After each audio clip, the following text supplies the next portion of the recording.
Mexico, 1940. 11 years had passed since Trotsky's expulsion from the Soviet Union, yet the founder of the Red Army had not softened. He said, "I shall remain a revolutionist till the day I die." That day came in August 1940. A Soviet secret agent bludgeoned Trotsky with an ice axe. Barely alive, Trotsky reached hospital where the doctors could not save him. His assassin was caught, but the man who had ordered Trotsky's death was far away, in Moscow. Stalin had claimed his most illustrious victim.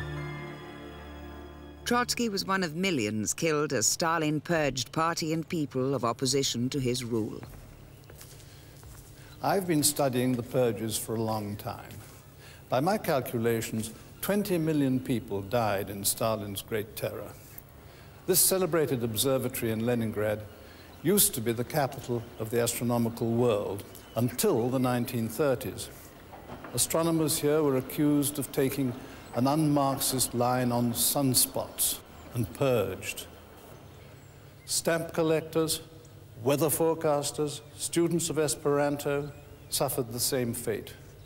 Anyone at all might find himself in Stalin's firing line.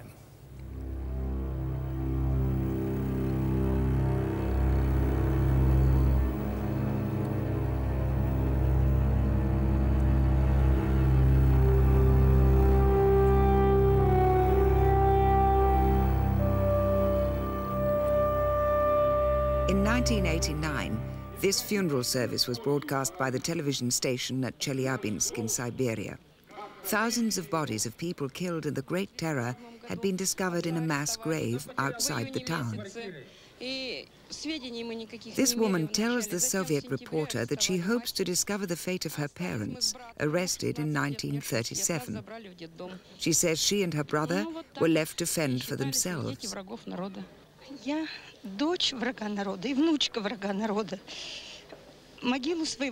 Another says, "I am the daughter and granddaughter of enemies of the people. I have never known where my grandfather is buried. I am the last member of my family who remembers him. Now I hope that he will rest in peace."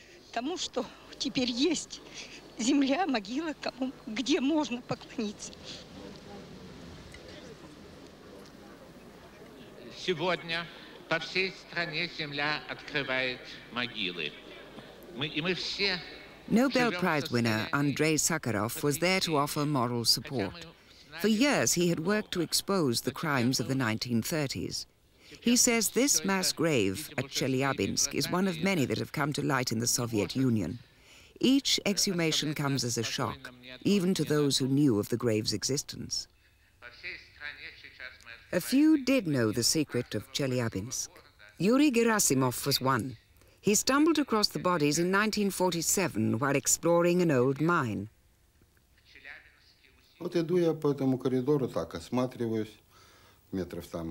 I went along the tunnel looking around. I'd gone about 6 or 7 meters when it turned off to the right. I took a few more steps and then there it was, right in front of me. A mass of dead bodies, bones, flesh, skulls, clothes all mixed up together, just lying there rotting. Being down there must have preserved them. They'd lain there for 10 years, but we'd opened the shaft and let in the oxygen, so they'd begun to decompose and were sort of shifting around. I don't remember how I got out of there. My friend Pavlik helped me up the last bit. "What's up?" he asked. "All those dead people, corpses." "Oh, them," he said. "They're those enemies of the people."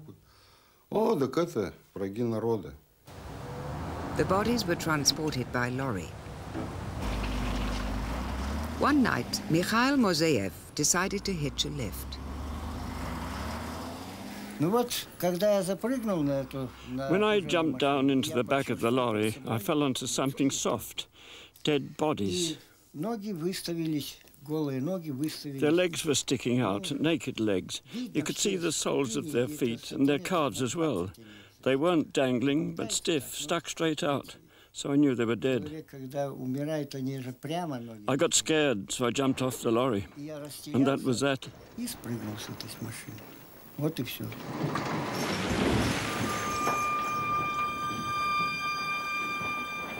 When the grave was opened in 1989, a team of archaeologists volunteered to excavate part of the site known as the Golden Hills. Amidst the bones lay touching clues to the identities of the people buried there.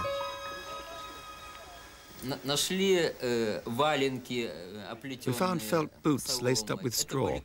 They were peasant boots. We found a lot of spectacles, which the intelligentsia used to wear at the time. So we knew the people lying there represented a cross-section of society. They were of different ages, too. We even found some children's boots. Altogether, we uncovered about 400 skeletons. They were in layers. So one group of people had been shot, covered over with about 2 feet of earth, and then the next group was shot. We opened up only 2 of these layers. There were more than 200 bodies in each.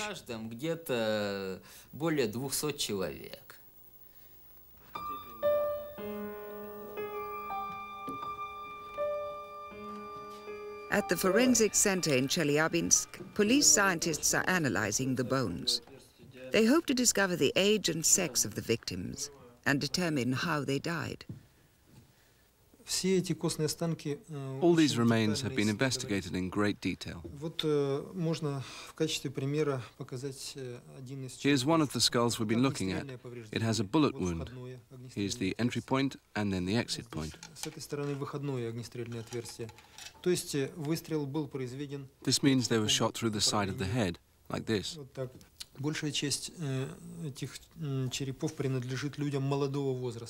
We've found that most of these skulls belong to young people. Their teeth are in good condition, and there's other evidence which indicates that generally they were between 18 and 30 years old.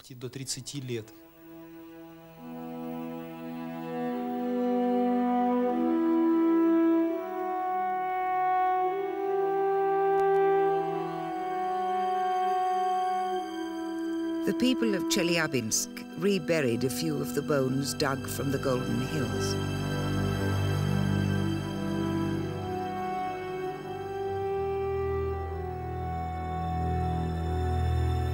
But none of the mourners will know for sure whether their loved ones lie buried here.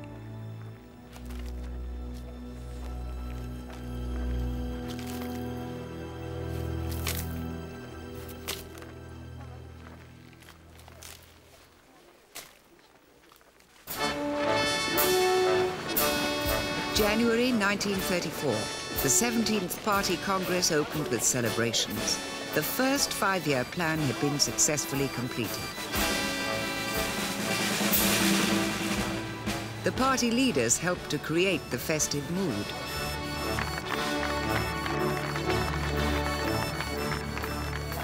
One of the rising political stars was Sergei Kirov.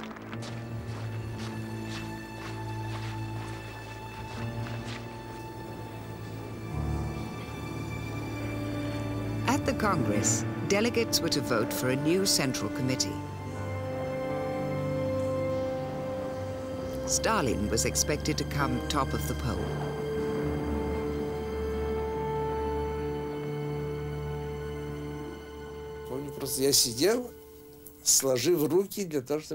I remember sitting there with my hands poised, ready to start clapping his name. But it wasn't his name they announced. It was a different name. I don't remember exactly who. Kirov, Voroshilov, or Kalinin. One of those 3. But it wasn't Stalin.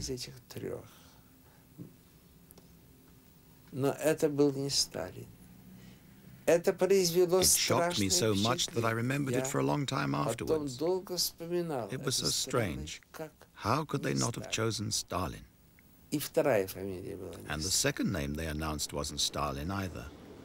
I think he came about 9th or 10th. I don't remember exactly. There was this sense of fear. Maybe it wasn't fear. It's difficult now to describe how we felt, but it took a hold on all of us, even me. Даже у меня. The vote was a turning point in Stalin's relationship with the party. He feared other leaders threatened his power. None more so than the man on the right being silenced, the Leningrad party chief, Sergei Kirov. Kirov worked in the Leningrad party headquarters, the Smolny Institute. 10 months after the party congress, an assassin walked into the building. His name was Leonid Nikolaev.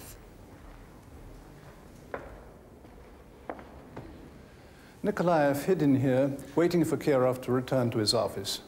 He slipped out, shot him, and fainted beside the body. He confessed to the crime. Over the next few months, so did 500 others. Eventually, a quarter of the population of Leningrad were arrested in connection with the Kirov murder. It became the keystone of the edifice of repression which Stalin constructed to preserve his power.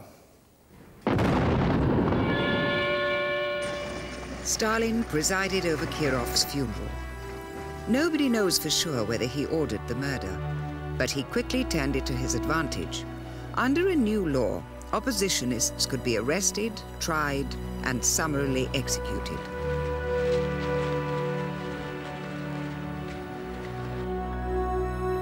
In public, Stalin moved cautiously. He waited a year and a half before mounting the first of a new series of show trials. In August 1936, 2 of his oldest colleagues, fellow Bolsheviks, were charged with terrorist crimes. Moscow, capital of Soviet Russia, is the scene of another dramatic trial in which world interest is being taken. It is alleged that Trotsky, the unseen prisoner in the dock, at present living in Norway, is the mastermind behind a great plot to smash up the Soviet regime by methods of terrorism. There are 2... The Moscow party chief, Lev Kamenev, confessed to the charges. So too did Grigory Zinoviev, once Leningrad party boss. The men who had run the greatest cities of the empire were reduced in court to confessing their guilt to preposterous crimes. When the trial ended, they were sentenced to death and shot that very day. This trial was only the first. Trotsky, in exile, listened to the radio reports with mounting horror. Stalin's trial against me is built upon false confessions extorted by modern inquisitorial method in the interest of the ruling clique.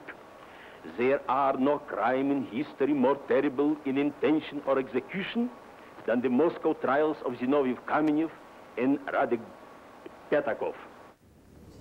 Ambitious party officials were quick to step into the dead men's shoes. Stalin made one Moscow party chief. His name, Nikita Khrushchev. Товарищ, троцкисты зиновьевцы, которые являются прямыми врагами рабочего класса трудящихся, докатились до того, что они объединились с фашистами, объединились со всей нечистью, которая злобствует против первого советского государства, где господствует труд, где господствует рабочий класс, вместе со всем трудовым народом нашего Советского Союза. Stalin was consolidating his power, surrounded by men who owed him allegiance, but there were more old Bolsheviks to be disposed of. Natalia Rykova's father was denounced at the Kamenev-Zinoviev trial. Natalia feared the worst. She asked her mother what would happen. And so I asked her straight out, Mama, does that mean they're really going to shoot father?